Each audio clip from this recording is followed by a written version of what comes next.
up in front of a group of his peers like you guys and isn't a little bit apprehensive, to say the least, I question their veracity. Because no matter how long you're in this business and how long you talk, you always are frightened that somebody's going to look up and say, I know you don't know anything, you're just faking it all. And then you've been discovered, you see, and you're embarrassed and you don't know what's going on.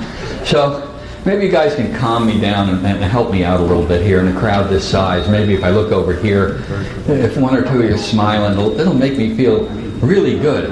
It may mean you're just having a pleasant gas pain, but it's different. And over here, if I look at you nod, that tells me, yeah, hey, I'm doing okay. And if I see one of you as a smiler and a nodder, I'll tell you, I may not know who you are right now, but I'll find out later, and I'm going to do the very best I can for you. So let's get excited and have some fun and enjoy ourselves and lots of good learning this weekend. We're going to have a blast. I know I am. Okay, we're here to talk about something this morning that has really been discovered so many years ago, I can't even remember when, because of way before my time. But you know, as we learn more and more new things, which I'm very much for, as most of you know, sometimes we forget some of the things of yesteryear that really work very well. A lot of things of yesteryear,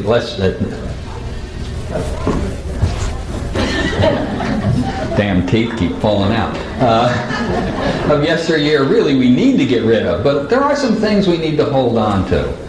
And using the pendulum in a hypnosis practice was very, very popular with a lot of your best hypnotists going back in the 1800s and 1900s, all the way through, 50s and early 60s, I remember. I don't remember the 1700s or the 1800s, but in the 50s I remember. And you know, because so many people have the wrong idea about the pendulum through promotion by the media and other weirdness people do with it, that whenever you whip out your pendulum,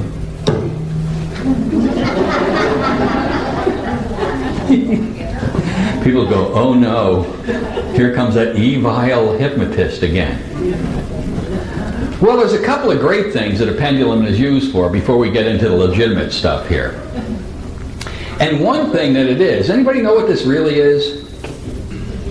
What do you think it is? A lure. You bet your booties. It's a lure with line on it. And you should never leave home without your pendulum. You know, because when, for example, my wife takes me to this particular mall in our area, which has nothing in it for men. We call it the mall from hell. Anyway, all you see are guys sitting around, because it's usually during the playoffs or something, the ball game's on, and we're really moping and crying and stuff. And so you sit down in the middle of them and you whip out your pendulum. Doo-dee-doo-dee-doo. And pretty soon somebody's going to say, what are you doing? Playing with my pendulum. Well, what are you doing that for? Well, I'm sharpening my professional skills. What do you do? That's all you were looking for. Put it away, you got them. I'm a hypnotist.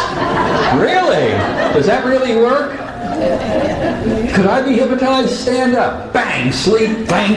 And you can have 10 people standing there like this, all in a row.